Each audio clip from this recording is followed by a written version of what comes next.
long before modern psychiatry, therapy, or neurological science existed.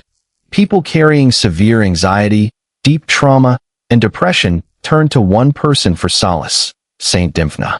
Today, millions across the globe know her as the patron saint of mental health, nervous disorders, and emotional suffering. But behind her quiet icons lies a harrowing 7th century story, a journey of immense trauma, brave escape, and a miraculous legacy that forever changed how the world treats mental illness. Our story begins in 7th century Ireland.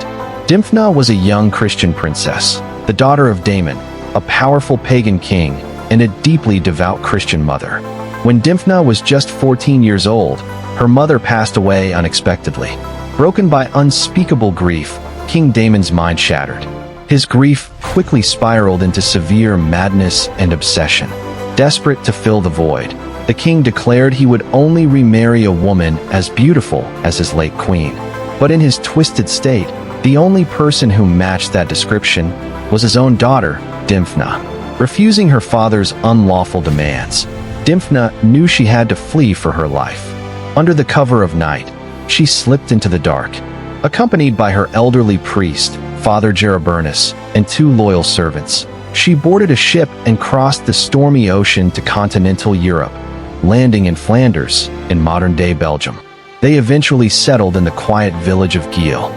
Using her royal wealth, Dymphna built a small hospice to care for the sick, the poor, and those suffering from mental afflictions. Surrounded by peace and purpose, she dedicated her life to helping others heal.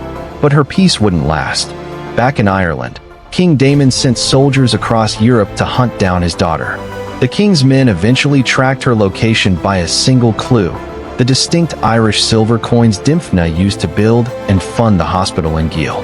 The king traveled to Geel and confronted Dymphna, offering her wealth, power, and royalty if she would return with him. Dymphna steadfastly refused. Driven by unbridled rage, the king ordered his soldiers to execute Father Jereburnus.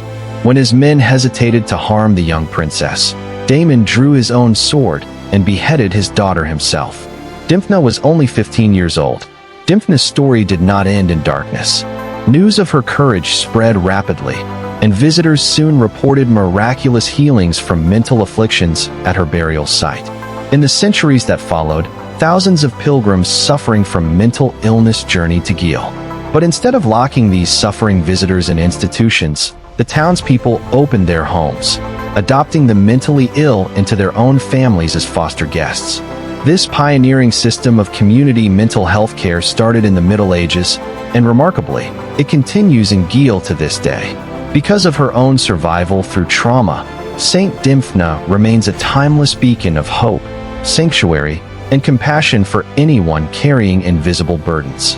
If this story resonated with you, please like this video, leave a comment with your thoughts, and subscribe for more stories from history.